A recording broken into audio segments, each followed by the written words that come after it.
puro tayo rason, puro tayo, alam mo yun, puro tayo isip ng paraan para makawala dun sa bagay na yun. Ibig sabihin, ayaw natin. Kasi nag-iisip tayo ng mga paraan para makatakas, alam mo yun, para hindi na tayo ma-involve dun sa bagay na yun. Ang ibig sabihin nun, hindi natin gusto, hindi natin ma-atin.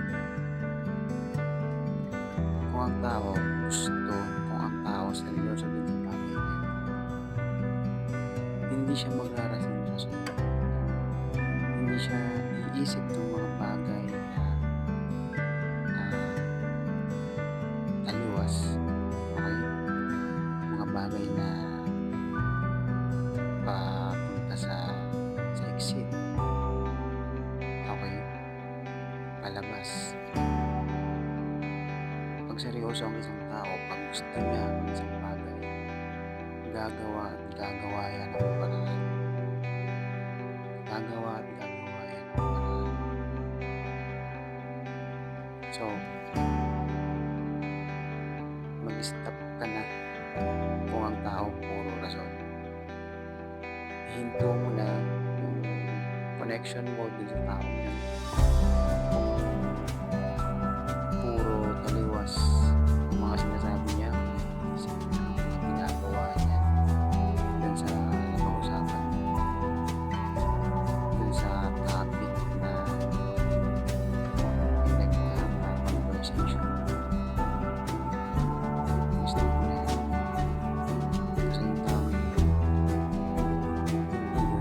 yun sa atin. Hindi yun open.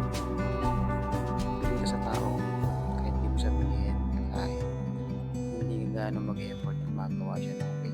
Kumukusa siya, and wala nang rason, gumagawa na siya ng paraan para ma-meet or mangyari na yung gusto niya mangyari.